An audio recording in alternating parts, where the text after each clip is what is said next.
Praise the Lord. Hallelujah. സ്തോത്രം സ്തോത്രം സ്തോത്രം സ്തോത്രം സ്തോത്രം സ്തോത്രം. കർത്താവിൻ്റെ അതിപരിശുദ്ധമായ തിരുനാമം ഈ അനുഗ്രഹിക്കപ്പെട്ട പ്രഭാതത്തിൽ വാഴ്ത്തപ്പെടുമാറാകട്ടെ. പ്രിയപ്പെട്ട ദൈവമക്കളെ, നമുക്ക് ഒരുമിച്ച് 2024 മെയ് മാസം 11 ശനിയാഴ്ച പ്രഭാതത്തിൽ നമ്മുടെ കർത്താവിനെ ആരാധിക്കുവാനും കർത്താവിനെ സ്തുതിക്കുവാനും കർത്താവിന് സ്തോത്രഗാനം പാടുവാനും ഒക്കെ കർത്താവ് നമ്മളെ ഉണർത്തി. അതിനായിട്ട് നമുക്ക് സ്തോത്രം ചെയ്യാം. അല്പസമയം നമ്മൾ സ്തോത്രം ചെയ്യാൻ പോവാം. സ്തോത്രം ചെയ്യുമ്പോൾ ഉണ്ടാകുന്ന ഒരു പ്രത്യേകത എന്ന് പറഞ്ഞാൽ, നിങ്ങളിരിക്കുന്ന ഇടം ദൈവത്തിൻ്റെ മഹത്വം കൊണ്ട് നിറയുവാനിടവരും. നിങ്ങളുടെ ഭവനം, നിങ്ങളുടെ ശരീരം ഒക്കെ ദൈവിക മഹത്വത്താൽ നിറയും. അതുകൊണ്ടാണ് അല്പസമയം നമ്മൾ സ്തോത്രം പറയാൻ പോകുന്നത്. കഴിഞ്ഞ പകൽക്കാലം കാത്തു പരിപാലിച്ച കർത്താവിന് കരങ്ങളെ ഉയർത്തി സ്തോത്രം പറഞ്ഞാട്ടെ. കർത്താവെ, അങ്ങേക്ക് സ്തോത്രം സ്തോത്രം സ്തോത്രം സ്തോത്രം സ്തോത്രം സ്തോത്രം. കഴിഞ്ഞ രാത്രികാലം നല്ല ഉറക്കം നിന്ന് നമ്മളെ അനുഗ്രഹിച്ച കർത്താവിന് കരം ഉയർത്തിയിട്ട് സ്തോത്രം പറ. സ്തോത്രം സ്തോത്രം സ്തോത്രം സ്തോത്രം സ്തോത്രം സ്തോത്രം സ്തോത്രം. ആരോഗ്യത്തോടെ സൗഖ്യത്തോടെ ഈ പ്രഭാതത്തിൽ ഉണർത്തിയ ദൈവകൃപയ്ക്കായിട്ട് കരങ്ങൾ ഉയർത്തിപ്പിടിച്ചിട്ട് സ്തോത്രം പറഞ്ഞ് സ്തോത്രം സ്തോത്രം സ്തോത്രം സ്തോത്രം സ്തോത്രം. കർത്താവ്, ഈ പകൽക്കാലവും ക്രിസ്തുയേശുവിൽ നമ്മളെ ജയോത്സവമായി നടത്തുന്ന കർത്താവിന്, ആരോഗ്യത്തോടെ സൂക്ഷിക്കുന്ന കർത്താവിന്, സൗഖ്യത്തോടെ സൂക്ഷിക്കുന്ന കർത്താവിന് ആമേൻ, സന്തോഷത്തോടെ ഒന്ന് സ്തോത്രം പറഞ്ഞ അപ്പാ, നന്ദിയോടെ സ്തോത്രം, നന്ദിയോടെ സ്തോത്രം സ്തോത്രം സ്തോത്രം സ്തോത്രം സ്തോത്രം സ്തോത്രം. ആമേൻ, കരങ്ങൾ ഉയർത്തി കർത്താവിന് അല്പസമയം സ്തോത്രം പറഞ്ഞാണ്. തന്ന ആരോഗ്യം, തന്ന ആയുസ്, തന്ന നന്മകളെല്ലാം ദൈവത്തിൻ്റെ ദാനമാണ്. നാം ഇന്ന് ജീവനോടിരിക്കുന്ന ദൈവത്തിൻ്റെ കൃപയാൽ എല്ലാത്തിനും കർത്താവിന് സ്തോത്രം പറയാം. ഇന്നലത്തെ മീറ്റിങ്ങുകളൊക്കെ കർത്താവ് അനുഗ്രഹമാക്കിയതിന് കർത്താവിനൊന്ന് സ്തോത്രം പറഞ്ഞേ. കർത്താവിന് സ്തോത്രം, കർത്താവിന് സ്തോത്രം, കർത്താവിന് സ്തോത്രം, കർത്താവിന് സ്തോത്രം. ഇന്ന് നമ്മൾ ആമേൻ കർത്താവിൻ്റെ സന്നിധിയിൽ ഇരിക്കുമ്പോൾ ആ വലിയ സാന്നിധ്യം നമ്മുടെ മധ്യത്തിൽ പകർന്നു തന്നുകൊണ്ടിരിക്കുന്നതിനായിട്ട് സ്തോത്രം പറയാണ്ട്. കർത്താവ്, ഞങ്ങളങ്ങേ സ്തുതിക്കുന്നു, ഞങ്ങളങ്ങേക്ക് നന്ദി പറയുന്നു, ഞങ്ങളങ്ങയുടെ നാമത്തെ ഉയർത്തുന്ന കർത്താവ്. ആ നാമം സകല നാമത്തിലും മേലായ നാമമാകിയാൽ സ്തോത്രം. അങ്ങേ ആരാധിക്കുന്നു, അങ്ങേ സ്തുതിക്കുന്നു, അങ്ങേക്ക് സ്തോത്രയാഗം അർപ്പിക്കുന്ന കർത്താവെ. സങ്കീർത്തനക്കാരൻ 77 സങ്കീർത്തനത്തിൽ പറയുന്ന 7 സങ്കീർത്തനം അതിൻ്റെ 10 വാക്യം പറഞ്ഞു, എൻ്റെ പരിച ദൈവത്തിൻ്റെ പക്കലുണ്ട്, കർത്താവ് ഹൃദയ പരമാർത്ഥികളെ രക്ഷിക്കുന്നു എന്ന് പറഞ്ഞിട്ട് അതിൻ്റെ 17 വാക്യം പറയാം, ഞാൻ യഹോവയായ കർത്താവിൻ്റെ നീതിക്ക് തക്കവണ്ണം സ്തുതിക്കും. അത്യുന്നതനായ യഹോവയുടെ നാമത്തിന് സ്തോത്രം പാടും. അത്യുന്നതനായ യഹോവയുടെ നാമത്തിന് നമ്മൾ എന്ത് ചെയ്യും? സ്തോത്രം പാടും. നമുക്ക് ഒരുമിച്ച് പ്രാർത്ഥിക്കാം. എല്ലാവരും കണ്ണുകൾ അടച്ചാട്ടെ. ആരും മൗനമായിരിക്കാതെ, അശ്രദ്ധരായിട്ടിരിക്കാതെ. ഓ താങ്ക് യു ലോർഡ്. പിതാവേ, യേശു ക്രിസ്തുവിൻ്റെ നാമത്തിൽ ഞങ്ങൾ ഈ പ്രഭാതത്തിനായിട്ട് സ്തോത്രം ചെയ്യുന്നു. കഴിഞ്ഞ പകൽക്കാലം ഞങ്ങളെ കാത്തു പരിപാലിച്ച ദൈവത്തിൻ്റെ വിശ്വസ്തതയ്ക്ക് നന്ദി പറയുന്നു. രാത്രികാലം നല്ല ഉറക്കം തന്നതിന് സ്തോത്രം, ആരോഗ്യത്തോടെ ഉണർത്തിയതിന് സ്തോത്രം, ഇന്നലത്തെ സഭായോഗത്തെ അനുഗ്രഹിച്ചതിന് സ്തോത്രം. കർത്താവിൻ്റെ കൃപ ഞങ്ങളുടെ കൂടെ ഉണ്ടായിരുന്നല്ലോ, എല്ലാത്തിനും നന്ദി. ഈ പകൽക്കാലം അങ്ങ് ഞങ്ങളെ കൈപിടിച്ച് നടത്തുന്ന കൃപകൾക്കായിട്ട് സ്തോത്രം. ഈ പ്രഭാതത്തിൽ ഈ ശബ്ദം കേൾക്കുന്ന എല്ലാവർക്കും വേണ്ടി അങ്ങ് പ്രാർത്ഥിക്കാം. ഒരാൾ പോലും കർത്താവെ, ആദ്യമായിട്ട് ഇന്ന് ഈ മെസ്സേജ് കേൾക്കുന്നവരുണ്ടാകാം, വർഷങ്ങളായി കേൾക്കുന്നവരുണ്ടാകാം. എല്ലാവരുടെ മേലും ഒരു പ്രത്യേക കൃപയെ കർത്താവ് ഇന്ന് പകരണമേ. അവർ അനുഭവിക്കാത്ത ഒരു ദൈവകൃപ, അൺമെറിറ്റഡായ ഒരു ഗ്രേസ് അപ്പോൾ ഇന്ന് അവരുടെ വിഷയത്തിൽ കർത്താവ് അവർക്ക് കൊടുക്കണം. അവർക്ക് വേണ്ടി കർത്താവ് ചില അത്ഭുതങ്ങളെ ഇന്ന് പകൽക്കാലം ചെയ്യണം. കർത്താവ്, ഇന്ന് ശനിയാഴ്ചയാണ്, പലയിടത്തും ഓഫീസുകളൊക്കെ അവധിയുള്ള ദിവസമാണ്. എങ്കിൽ പോലും കർത്താവിന് അസാധ്യമായിട്ട് ഒന്നുമില്ല. ഇന്ന് പകൽ യേശു ക്രിസ്തുവിൻ്റെ നാമത്തിൽ തൻ്റെ കുഞ്ഞുങ്ങൾക്ക് വേണ്ടി ചില മിറക്കിൾസ് ഉണ്ടാകട്ടെ. ലീഗൽ വിഷയത്തിൽ ഭാരപ്പെട്ടിരിക്കുന്നവരുടെ മേൽ കർത്താവിൻ്റെ അത്ഭുത പ്രവൃത്തികൾ വെളിപ്പെടട്ടെ. അവർക്ക് അനുകൂലമായ വിധികൾ ഉണ്ടാകട്ടെ. യേശുവിൻ്റെ നാമത്തിൽ അത്ഭുതം ആ വിഷയത്തിൽ നടക്കട്ടെ. അവൻ ഓഫീസിനകത്ത്, ബിസിനസ്സിനകത്തൊക്കെ ചില അത്ഭുതങ്ങൾ ഇന്നത്തെ ദിവസം യേശു ക്രിസ്തുവിൻ്റെ നാമത്തിൽ സംഭവിക്കട്ടെ. തൻ്റെ കുഞ്ഞുങ്ങളുടെ സകല ആവശ്യങ്ങളുടെ മേലും വിഷയങ്ങളുടെ മേലും ഭാരങ്ങളുടെ മേലും ദൈവപ്രവൃത്തി നടക്കുവാൻ ഞങ്ങൾ പ്രാർത്ഥിക്കുന്നു. പ്രത്യേകിച്ച് ജോലിയില്ലാത്തവരെ കർത്താവ് കരുതണം. ആവശ്യമായ വഴി തുറന്നു കൊടുക്കുന്നതിന് സ്തോത്രം ചെയ്തു. രോഗികൾ ഇന്ന് പകൽക്കാലം യേശുവിൻ്റെ നാമത്തിൽ സൗഖ്യമാകുന്നതിനായിട്ട് സ്തോത്രം ചെയ്തു. കർത്താവിൻ്റെ പ്രവൃത്തി തൻ്റെ കുഞ്ഞുങ്ങളുടെ വിഷയങ്ങളിൽ വെളിപ്പെടട്ടെ. ഏത് രോഗമാണ്, അങ്ങ് നല്ല വൈദ്യനാണെന്ന് ഞങ്ങൾക്കറിയാം. അപ്പേ, അങ്ങ് അത്ഭുതകരമായി സൗഖ്യമാക്കുന്നതിന് നന്ദി. ക്യാൻസർ മാതിരിയുള്ള രോഗങ്ങൾ, മാറത്തില്ലെന്ന് ഡോക്ടർമാർ പറഞ്ഞിരിക്കുന്ന രോഗങ്ങളുടെ മേൽ ഇന്ന് യേശുവിൻ്റെ നാമത്തിൽ ഞങ്ങൾ ജയം ഡിക്ലെയർ ചെയ്യുന്നു. യേശു ക്രിസ്തുവിൻ്റെ നാമത്തിൽ സൗഖ്യത്തെ ഡിക്ലെയർ ചെയ്യുന്നു. ആയുസ് കഴിയാറായി, അവൻ മരിച്ചു പോകുമെന്നൊക്കെ പറഞ്ഞിരിക്കുന്ന കേസുകൾ അത്ഭുതകരമായി സൗഖ്യമാകട്ടെ, അത്ഭുതകരമായി സൗഖ്യമാകട്ടെ. സകല പ്രതീക്ഷകളും നഷ്ടപ്പെട്ടിരിക്കുന്നിടത്ത് യേശുവിൻ്റെ നാമത്തിൽ പ്രതീക്ഷകൾ ഉണ്ടാകട്ടെ. ഹല്ലേലൂയ. ആമേൻ. ക്രിസ്തുയേശു പ്രത്യാശയുടെ ദൈവമാണ്. അങ്ങ് പ്രതീക്ഷ നൽകുന്നവൻ. ഇന്ന് തൻ്റെ കുഞ്ഞുങ്ങളുടെ ജീവിതത്തിൽ പ്രതീക്ഷകൾ ഉണ്ടാകട്ടെ, ഹോപ്പ് ഉണ്ടാകട്ടെ. അത്ഭുതം നടന്നിരിക്കുന്നതിന് സ്തോത്രം ചെയ്യുന്നു. പ്രത്യേകിച്ച് ബ്ലഡ് ക്യാൻസർ മാതിരിയുള്ള ബുദ്ധിമുട്ടിലൂടെ പോകുന്നവർ ഇന്ന് അത്ഭുതകരമായി സൗഖ്യമാകട്ടെ. യേശുവിൻ്റെ നാമത്തിൽ അത്ഭുതം സംഭവിക്കട്ടെ. ജന്മവൈകല്യങ്ങളുള്ള കുഞ്ഞുങ്ങൾ ഞങ്ങൾ ഒരുമിച്ച് പ്രാർത്ഥിക്കുന്നു. ഓട്ടിസമുള്ള കുഞ്ഞുങ്ങൾ, ഡൗൺ സിൻഡ്രോമുള്ള കുഞ്ഞുങ്ങൾ, സെർബ്രൽ പാലസി, ആമേൻ, സ്പീച്ച് ഡിലേ ആയിരിക്കുന്ന കുഞ്ഞുങ്ങൾ, ആമേൻ, കേൾവിക്ക് ബുദ്ധിമുട്ടുള്ള കുഞ്ഞുങ്ങൾ, ഇങ്ങനെ ജന്മനാ വൈകല്യങ്ങൾ, ജന്മനാ ഹാർട്ട് പ്രോബ്ലമുള്ള കുഞ്ഞുങ്ങൾ, കർത്താവേ ഞങ്ങളിപ്പോൾ അങ്ങനെ കൈകളിൽ തരുന്നേ.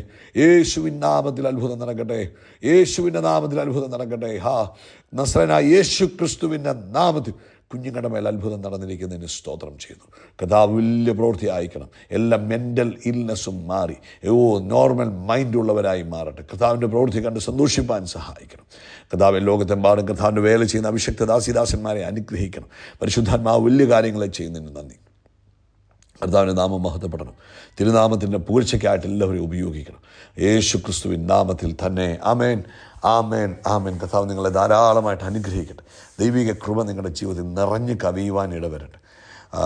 മത്തായിയുടെ സുവിശേഷം 21-ാം അധ്യായം അതിൻ്റെ 21-ാമത്തെ വാക്യം നമുക്ക് വായിക്കാം. അതിന് യേശു, നിങ്ങൾ സംശയിക്കാതെ വിശ്വാസമുള്ളവരായാൽ ഈ അത്തിയോട് ചെയ്തത് നിങ്ങളും ചെയ്യും എന്ന് മാത്രമല്ല, ഈ മലയോട് നീങ്ങി കടലിൽ ചാടിപ്പോവുക എന്ന് പറഞ്ഞാൽ അത് സംഭവിക്കുമെന്ന് ഞാൻ സത്യമായിട്ട് നിങ്ങളോട് പറയുന്നു. പ്രിയപ്പെട്ടവരെ, ഇന്ന് പ്രഭാതത്തിൽ കർത്താവിൻ്റെ ആത്മാവ് നമുക്ക് നൽകിയിരിക്കുന്ന ആലോചന ഇതാണ്. അതായത് നമ്മുടെ നാവിനെ ദൈവാത്മാവിന് കൊടുത്താൽ, അല്ലെങ്കിൽ ദൈവത്തിൻ്റെ ആത്മാവിൻ്റെ ഒരു ടൂളായി, ഒരു ഉപകരണമായി നാവിനെ കൊടുക്കാമെങ്കിൽ വലിയ മിറക്കിൾസ് നമുക്ക് സൃഷ്ടിക്കുവാൻ കഴിയും. വലിയ മിറക്കിൾസ് നമുക്ക് സൃഷ്ടിക്കുവാൻ കഴിയും. നമ്മുടെ ശബ്ദത്തിലൂടെ അസാധാരണമായ അത്ഭുതങ്ങളെ സൃഷ്ടിക്കും. വേദപുസ്തകത്തിൽ യോഹന്നാൻ്റെ സുവിശേഷത്തിൽ നമ്മുടെ വാഴ്ത്തപ്പെട്ടവനായ കർത്താവ് പറഞ്ഞു, വിശ്വസിക്കുന്നവരുടെ ഉള്ളിൽ നിന്നും തിരുവെഴുത്ത് പറയുന്നത് പോലെ ജീവൻ്റെ നദികൾ ഒഴുകും. അപ്പോൾ നമ്മുടെ നാവിലൂടെ ദൈവത്തിൻ്റെ നദി ഒഴുകുന്നത്. നമ്മുടെ വാക്കുകളാണ് നദികളെ ഒഴുക്കുന്നത്. നമ്മുടെ വാക്കുകളാണ് അത്ഭുതങ്ങളെ സൃഷ്ടിക്കുന്നത്. നമ്മുടെ വാക്കുകളാണ് അത്ഭുത പ്രവൃത്തികളെ സൃഷ്ടിക്കുന്നത്. അസാധ്യങ്ങളെ സാധ്യമാക്കുന്നവൻ നമ്മുടെ ഉള്ളിൽ വസിക്കുന്നു. ഇല്ലാത്തതിനെ ഉള്ളതുപോലെ വിളിച്ചു വരുത്തുന്നവൻ നമ്മുടെ ഉള്ളിൽ വസിക്കുന്നു. മരിച്ചതിനെ ഉയർപ്പിക്കുന്നവൻ നമ്മുടെ ഉള്ളിൽ വസിക്കുന്നു. അപ്പോൾ ഈ കാര്യങ്ങൾ എങ്ങനെ സംഭവിക്കും? നമ്മുടെ ഉള്ളിലിരിക്കുന്ന കർത്താവിന് നമ്മുടെ നാവ് നമ്മൾ വിട്ടുകൊടുക്കുമ്പോൾ, അല്ലെങ്കിൽ കർത്താവിൻ്റെ ആത്മാവിന് നമ്മുടെ നാവ്, നമ്മൾ അസാധ്യങ്ങളെ സാധ്യമാക്കുവാൻ നമ്മുടെ നാവ് ദൈവത്തിന് ആവശ്യമാണ്. ഇല്ലാത്തതിനെ ഉള്ളതുപോലെ വിളിച്ചു വരുത്തുവാൻ നമ്മുടെ നാവ് കർത്താവിന് ആവശ്യമാണ്. മരിച്ചതിനെ ഉയർപ്പിക്കുവാൻ നമ്മുടെ നാവ് ആവശ്യമാണ്. അപ്പം നമ്മുടെ നാവിനെ നമ്മൾ ആർക്ക് കൊടുക്കണം? കർത്താവിന് കൊടുക്കണം. നമ്മളപ്പം വളരെ കെയർഫുള്ളായിട്ട് വേണം ഈ ദിവസങ്ങളിൽ ഭൂമിയിൽ ജീവിപ്പാൻ. അത് നിങ്ങളുടെ കുടുംബത്തിനകത്തായാലും, നിങ്ങൾ ജോലി ചെയ്യുന്നിടത്തായാലും, പബ്ലിക് പ്ലേസുകളിലായാലും നിങ്ങളുടെ നാവിനെ കുറിച്ച് നിങ്ങൾക്ക് ഭയങ്കര ഒരു ബോധ്യമുണ്ടാകണം. കാരണം നിങ്ങളുടെ നാവ് കർത്താവിൻ്റെ ടൂളാണ്. ഈ നാവ് ഉപയോഗിച്ച കർത്താവ് വലിയ കാര്യങ്ങൾ ചെയ്യാൻ പോകുന്നു. അപ്പോൾ ഈ നാവിലൂടെ ആ കർത്താവ് അസാധ്യമായതിനെ, അപ്പോൾ നിങ്ങളുടെ മുമ്പിൽ എന്ത് അസാധ്യം വന്നാലും നിങ്ങളുടെ നാവ് കൊണ്ട് അസാധ്യത്തെ നിങ്ങൾ എന്ത് ചെയ്യണം? സാധ്യമാക്കുന്ന വാക്കുകളെ പറയാവുള്ളൂ. അപ്പോൾ അവിടെ അസാധ്യങ്ങൾ സാധ്യമാകാൻ തുടങ്ങും. ഒരു പക്ഷേ പറഞ്ഞാൽ ഉടനെ സംഭവിക്കണമെന്നില്ല, പറഞ്ഞാൽ ഉടനെ നടക്കണമെന്നില്ല. പക്ഷേ കീപ്പ് ഓൺ സേ, പറഞ്ഞുകൊണ്ടേയിരിക്കണം, നിർത്തരുത്. അസാധ്യം സാധ്യമാകും. നിങ്ങൾ പറഞ്ഞുകൊണ്ടിരിക്കണം. കാരണം നിങ്ങളുടെ ഉള്ളിൽ ആ ജീവൻ്റെ നദിയുണ്ട്. നിങ്ങളുടെ ഉള്ളിൽ മിറക്കിൾ വർക്കിംഗ് പവറുണ്ട്. നിങ്ങളുടെ അകത്താണ് കർത്താവ് വസിക്കുന്നത്. അപ്പം നിങ്ങളുടെ നാവിലൂടെ ആ കർത്താവ് അസാധ്യത്തെ സാധ്യമാക്കുന്നത്. ആമേൻ. സാധ്യത്തെ സാധ്യമാക്കുന്നത് എങ്ങനെ? നമ്മുടെ നാവിലൂടെ. ഇല്ലാത്തതിനെ എങ്ങനെ ഉള്ളതുപോലെ വിളിച്ചു വരുത്തുന്നത്? അത് നമ്മുടെ നാവിലൂടെ. ആമേൻ. 5 അപ്പവും 5000 പേരും 2 മീനുമേ ഉള്ളൂ. എല്ലാവരും നടക്കത്തില്ല, സാധ്യമല്ലെന്ന് പറഞ്ഞാൽ കർത്താവ് അതിങ്ങോട്ട് കൊണ്ടുവന്നേ. അപ്പം അത് തന്നെ വിശ്വാസത്തിൻ്റെ വാക്കാണ്. ജനത്തോട് ഇരിക്കാൻ പറ, അത് അടുത്ത വിശ്വാസത്തിൻ്റെ വാക്ക്. എന്നിട്ട് അപ്പം എടുത്ത് വാഴ്ത്തി നുറുക്കി അത് വർദ്ധിപ്പിച്ചു കൊടുത്തു. അപ്പോൾ അസാധ്യം എങ്ങനെ സാധ്യമാക്കി? കർത്താവിൻ്റെ വാക്കുകളിലൂടെ സംഭവിച്ചു.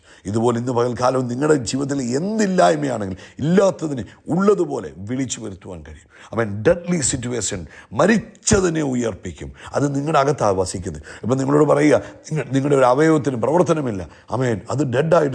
നോ, ഉടനെ പറഞ്ഞു യേശുവിൻ്റെ നാമത്തിൽ ജീവൻ വെക്കട്ടെ. നമ്മൾ ഡോക്ടർ പറഞ്ഞു അത് മരിച്ചു എന്ന് പറഞ്ഞുകൊണ്ടിരിക്കുകയല്ല ചെയ്യേണ്ടത്. അല്ലെങ്കിൽ നടക്കത്തില്ല, അല്ലെങ്കിൽ ആ സാഹചര്യം പോയി. ഇത് നമ്മൾ ആ സാഹചര്യത്തെ നോക്കിയിട്ട് നടക്കത്തില്ല എന്ന് നമ്മൾ പറയുമ്പോൾ ദൈവത്തിൻ്റെ ആത്മാവിന് ദുഃഖമാണ്. ദൈവത്തിൻ്റെ ആത്മാവിനെ നമ്മൾ സൈലൻ്റ് ആക്കി കളയുക. എന്നാൽ മറിച്ച് ആ സാഹചര്യത്തെ നോക്കിയിട്ട് യേശുവിൻ്റെ നാമത്തിൽ അത് ജീവൻ വെക്കട്ടെ. ആമേൻ. ഒരു ബോധ്യം ഉണ്ടായാൽ മതി, എൻ്റെ അകത്ത് ദൈവത്തിൻ്റെ ആത്മാവ് വസിക്കുന്നു. ആമേൻ. ഇല്ലാത്തതിനെ ഉള്ളതുപോലെ വിളിച്ചു വരുത്തുന്നു, എൻ്റെ ആ ഉള്ളിൽ വസിക്കുന്നു. ആമേൻ. മരിച്ചതിനെ ഉയർപ്പിക്കുന്നു, അസാധ്യത്തെ സാധ്യമാക്കുന്നു, എൻ്റെ അകത്ത് വസിക്കുന്നു. അതുകൊണ്ട് എന്നിലൂടെയാണ് ഇനി അത്ഭുതം നടക്കാൻ പോകുന്നത്. ആ ഒരു ബോധ്യം നിങ്ങളുടെ ഭവനത്തിനകത്ത് നിങ്ങൾ സംസാരിക്കുക, നിങ്ങളുടെ ജോലി സ്ഥലത്ത് നിങ്ങൾ സംസാരിക്കുക, നിങ്ങളുടെ ബിസിനസ്സിൽ നിങ്ങൾ സംസാരിക്കുക. പിശാചിന് നിങ്ങളുടെ നാവിനെ കൊടുക്കാതെ ദൈവത്തിന് ഉപയോഗിക്കുവാൻ പരിശുദ്ധാത്മാവിൻ്റെ ഉപകരണമായി നിമിത്തമായി നിങ്ങളുടെ നാവിനെ കൊടുക്കുമ്പോൾ അവിടെ അത്ഭുതങ്ങളുടെ മഴ പെയ്യുവാൻ തുടങ്ങും. ഇന്ന് പ്രഭാതത്തിൽ ഇന്ന് ഈ ശബ്ദം കേട്ടുകൊണ്ടിരിക്കുന്ന ഞങ്ങളുടെ നാവുകളുടെ മേൽ പരിശുദ്ധാത്മാവിൻ്റെ വലിയ പ്രവൃത്തി നടക്കട്ടെ, ശക്തി വ്യാപരിക്കട്ടെ. അവൻ അയ്യോ രോഗമാ എന്ന് പറയാതെ അവിടെ ആരോഗ്യം പ്രവചിക്കുക, സൗഖ്യം പ്രവചിക്കുക, സന്തോഷം പ്രവചിക്കുക, സമാധാനം പ്രവചിക്കുക, സ്വസ്ഥത പ്രവചിക്കുക. വലിയ കാര്യങ്ങൾ കർത്താവ് നിങ്ങളുടെ ജീവിതത്തിൽ ചെയ്യാൻ പോകുക. ഇന്ന് പ്രഭാതി കർത്താവേ തന്ന ആലോചനയ്ക്കായിട്ട് സ്തോത്രം. ഞാൻ ഇത് കേട്ടുകൊണ്ടിരിക്കുന്ന നാവുകളുടെ മേൽ ഒരു പ്രത്യേക ശക്തി വ്യാപരിക്കട്ടെ, ഒരു സ്പെഷ്യൽ ഗ്രേസ് ഉണ്ടാകട്ടെ. കർത്താവ് വൻ കാര്യം. Praise the Lord, hallelujah. സ്തോത്രം സ്തോത്രം സ്തോത്രം സ്തോത്രം സ്തോത്രം സ്തോത്രം. കർത്താവിൻ്റെ അതിപരിശുദ്ധമായ തിരുനാമം ഈ അനുഗ്രഹിക്കപ്പെട്ട പ്രഭാതത്തിൽ വാഴ്ത്തപ്പെടുമാറാകട്ടെ. പ്രിയപ്പെട്ട ദൈവമക്കളെ, നമുക്ക് ഒരുമിച്ച് 2024 മെയ് മാസം 11 ശനിയാഴ്ച പ്രഭാതത്തിൽ